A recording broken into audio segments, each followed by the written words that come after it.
జం తకిట జం తకిట చుడుగదం తకిట జం తకిట చుడుగదం తకిట జం తగదదం తగదదం తగదదం తకిట ది తకిట తక చుడుగదం తకిట నం తకిట తక చుడుగదం తకిట తక తకిట తక చుడుగదం తకిట ది తకిటం తకిట తగదదం. నిత్యం భక్తకోటి సందడితో తిరునగరికే ఆధ్యాత్మిక వన్నెలు అద్దుతున్న పుణ్యస్థలం శ్రీ గోవిందరాజస్వామి వారి దేవాలయం. కలియుగ ప్రత్యక్ష దైవం శ్రీ వెంకటేశ్వర స్వామి వారి అన్నగారిగా గోవిందరాజస్వామి వారు ఖ్యాతి గడించారు. ఇంకా ఎన్నో అద్భుత లీలా విశేషాలతో స్వామివారి ప్రతిష్ఠ ఈ క్షేత్రంలో జరిగినట్లు చారిత్రక ఆధారాలు తెలియజేస్తున్నాయి. విశాలమైన ప్రాంగణంలో ఎన్నో ఉపాలయాలతో ఆళ్వారులు ఆచార్య పురుషుల సన్నిధులతో ఆలయాల సముదాయంగా తిరుపతిలోని శ్రీ గోవిందరాజస్వామి వారి క్షేత్రం నిత్యం ఉత్సవ సొబగులతో కాంతులీనుతూ భక్తుల సందడితో దర్శనమిస్తుంది. ఎటు చూసినా ఆధ్యాత్మిక సౌరభాలతో పరిమళించే నగరం తిరుపతి. కొండలలో నెలకొన్న కోనేటి రాయుని చెంతకు ఆర్తిగా తరలివచ్చే భక్తులకు ఆత్మీయ స్వాగతం పలుకుతూ కలియుగ దైవంతో అనుబంధం కలిగిన అనేకానేక పుణ్యక్షేత్రాలను పరిచయం చేస్తుంది తిరునగరం. అటువంటి వాటిల్లో ప్రాచీనమైనది, ఎంతో పురాణ ప్రాభవం, చారిత్రక నేపథ్యాన్ని సొంతం చేసుకున్న అద్భుత క్షేత్రం శ్రీ గోవిందరాజస్వామి వారి దేవాలయం.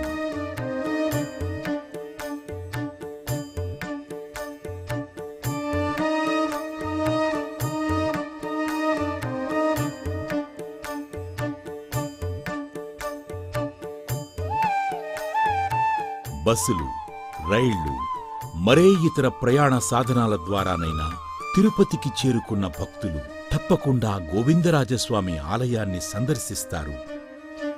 తిరుపతి రైల్వే స్టేషన్కు కూతవేటు దూరంలో ఉన్న గోవిందరాజస్వామి సన్నిధి వైపు భక్తుల అడుగులు పరుగులెత్తిస్తూ ఉంటాయి.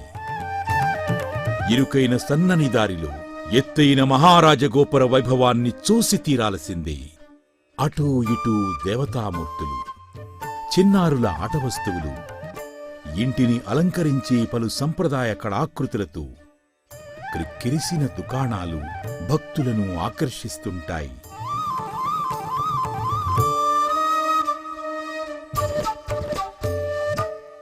ఎటు చూసినా సువిశాల ప్రాంగణాలతో ఆకట్టుకునే ఆనాటి రాజుల శిల్పకళా మక్కువను ద్విగుణీకృతం చేసే నిర్మాణాలు, ఉత్సవ కాంతులతో కళకళలాడే ఆలయ మండపాలు, ఎక్కడెక్కడి నుండో తరలివచ్చే భక్తుల సందడితో శ్రీ గోవిందరాజస్వామి వారి ఆలయం ప్రతినిత్యం ఉత్సవ శోభతో కళకళలాడుతూ ఉంటుంది.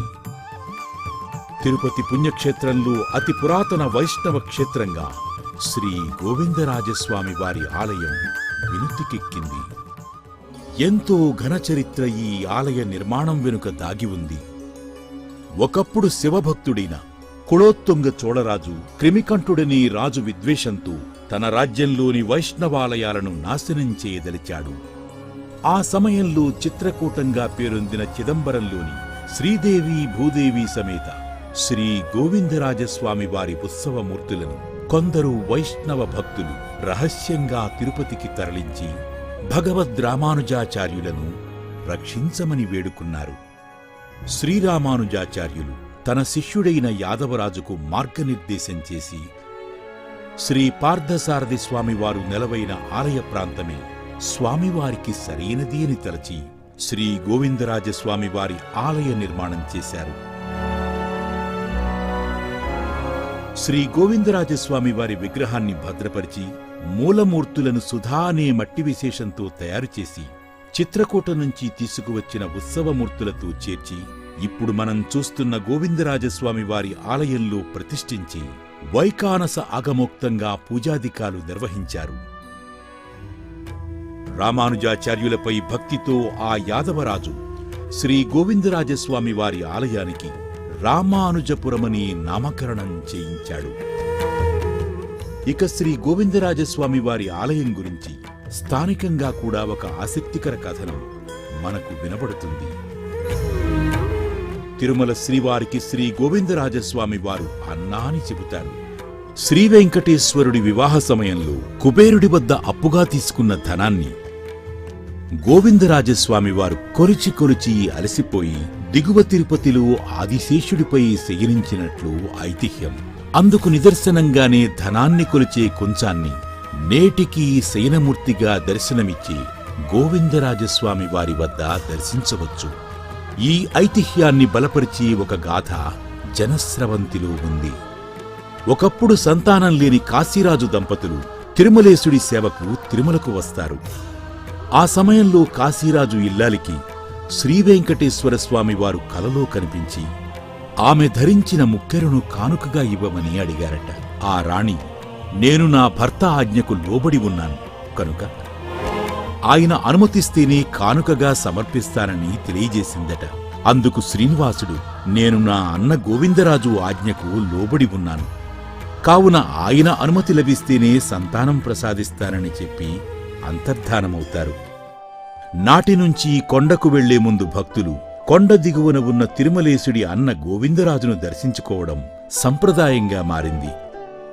ఇంకా గోవిందా గోవిందా అని స్మరిస్తూ వెళ్లే భక్తులు ముడుపులు మాత్రం శ్రీవెంకటేశ్వరుడికి సమర్పించడంతో గోల గోవిందుడిది, వైభవం వెంకటేశ్వరుడిది అనే సామెత కూడా పుట్టుకొచ్చింది. ఇలా చారిత్రక నేపథ్యంతో పాటు ఆసక్తికర పలు భక్తిగాథలతో విరాజిల్లుతున్న శ్రీ గోవిందరాజస్వామి వారి ఆలయ వైభవానికి చిహ్నంగా ఆనాటి నుండి తిరుపతి నగరం గోవిందరాజపట్నంగా ప్రాచుర్యం పొందింది. శ్రీ గోవిందరాజస్వామి వారి ఆలయంలో ఆద్యంతం ఆకర్షణీయంగా మలిచిన శిల్పకళాకృతుల నిర్మాణ శైలి అనిర్వచనీయం. విజయనగర రాజుల కాలం నాటి వాస్తు శిల్పశైలి ప్రస్ఫుటంగా గోచరిస్తుంది. 3 ప్రధాన గోపురాలతో అలరారే ఈ ఆలయం ముందు భాగంలో ఉన్న రాజగోపురం ప్రాచీనమైనది. 8 అంతస్తులతో నిర్మితమైన ఈ రాజగోపురాన్ని 1628వ సంవత్సరం మట్ల అనంతరాయలు నిర్మించారు. ఈ గోపురంలో కుజ్యభాగంలో ఉన్న అలంకారాలు రామాయణ, మహాభారత, భాగవత పురాణాలలోని సన్నివేశాలను తెలిపే శిల్పాలు గోపురాలపై అపురూపంగా కనువిందు చేస్తూ ఉంటాయి.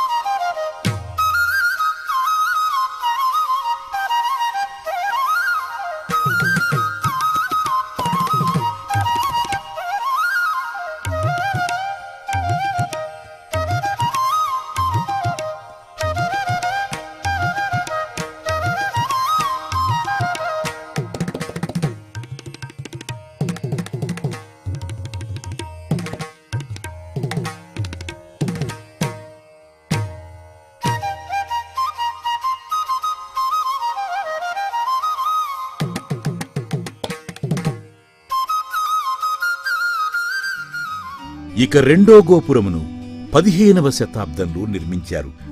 ఈ గోపురంలో భాగవత నాట్యకారుల శిల్పాలు, కృష్ణుని లీలలు, మహావిష్ణువు అవతార విశేషం, నరసింహరూపం ఇత్యాది పురాణ ఘట్టాలను ఎంతో మనోహరంగా తీర్చిదిద్దారు.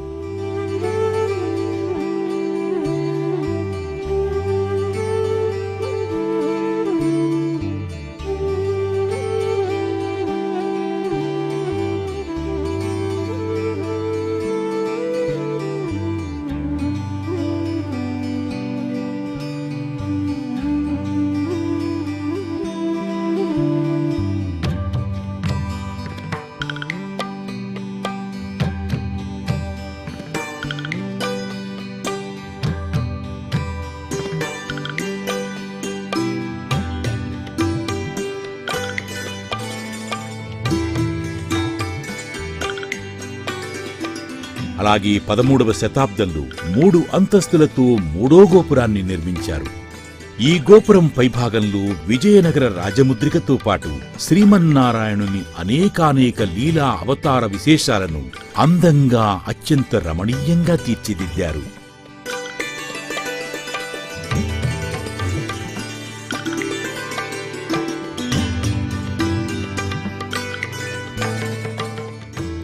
ఆలయ ప్రవేశం చేయగానే ధ్వజస్తంభం, బలిపీఠం ఎంతో సమున్నతంగా దర్శనమిస్తూ ఉంటాయి.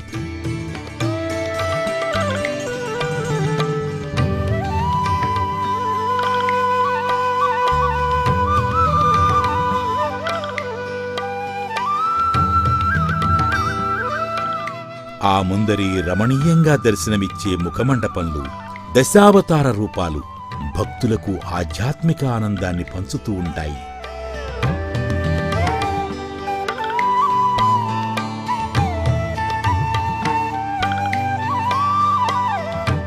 ధ్వజస్తంభానికి ఇరువైపులా కొడి మండపం, ధ్వజపట మండపాలు నెలవై ఉన్నాయి.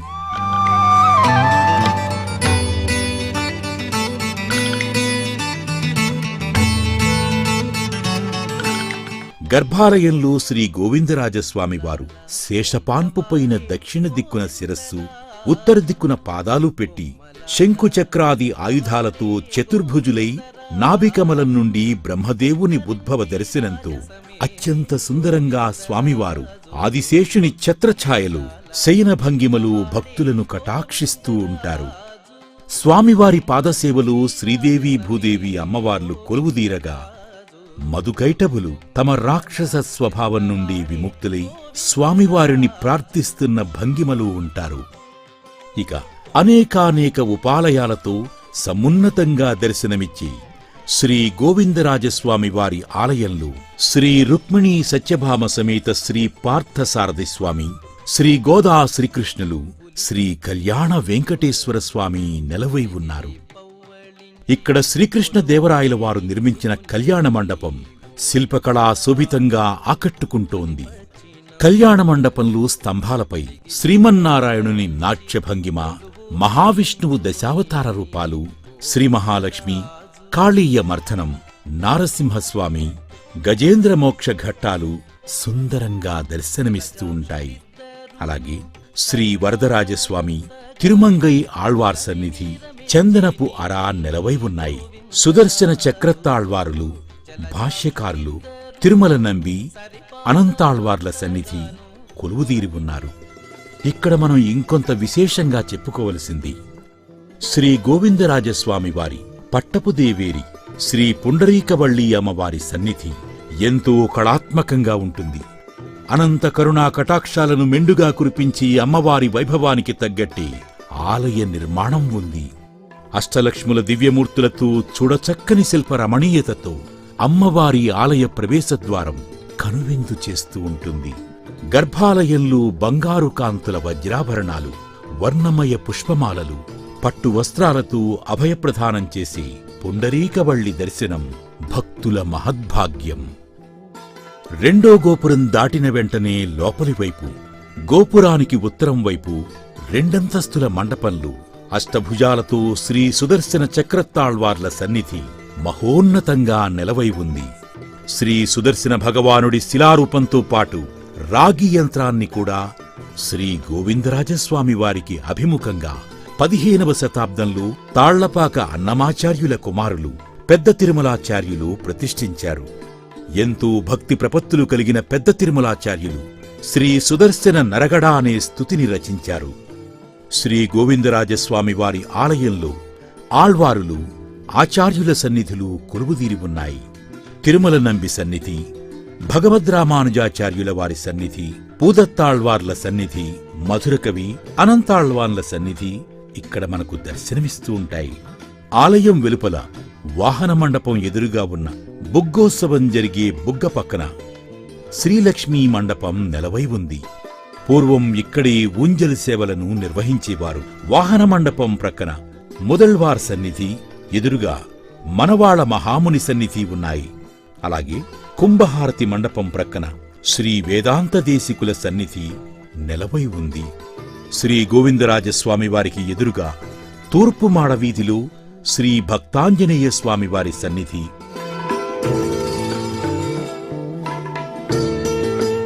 దక్షిణమాడ వీధిలో శ్రీ లక్ష్మీనారాయణ స్వామి వార్ల ఆలయాలు నెలవై ఉన్నాయి.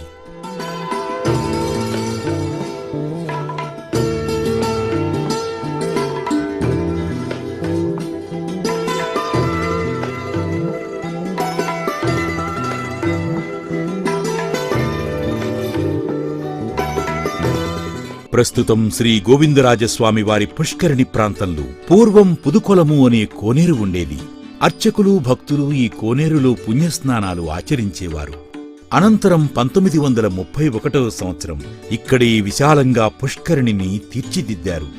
ఈ పుష్కరిణి మధ్య భాగంలో పురాతన నీరాళీ మండపం నిర్మితమై స్వామివారి ఉత్సవ వైభవానికి చిహ్నంగా నిలుస్తోంది. శ్రీ గోవిందరాజస్వామి వారి పుష్కరిణిలో ఏర్పాటు చేసిన ప్రత్యేక వేదికపై ప్రతి నిత్యం సాయం సంధ్యా సమయంలో ధార్మిక ఆధ్యాత్మిక సంగీత కార్యక్రమాలను టీటీడీ నిర్వహిస్తోంది. ప్రతి ఏటా మాఘమాసంలో స్వామివారి తెప్పోత్సవాలు 7 రోజుల పాటు అత్యంత వైభవంగా జరుగుతాయి.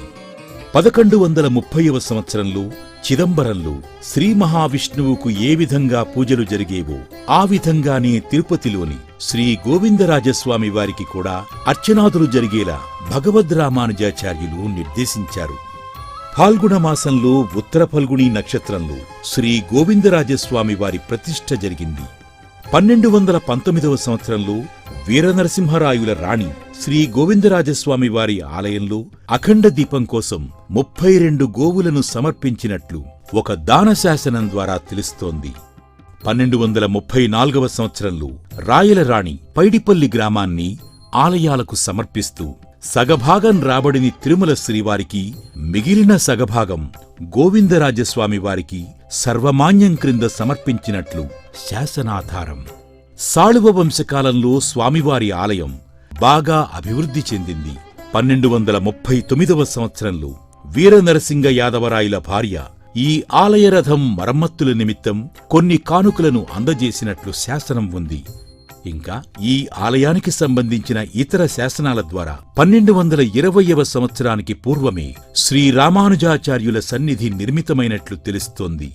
1219వ సంవత్సరంలో లోపలి గోపుర నిర్మాణం, 1549వ సంవత్సరంలో నంద్యాల నారాయణప్ప అనే భక్తుడి ద్వారా జయ విజయ ద్వారపాలకుల ప్రతిష్ఠ జరిగినట్లు ఆధారాలు ఉన్నాయి.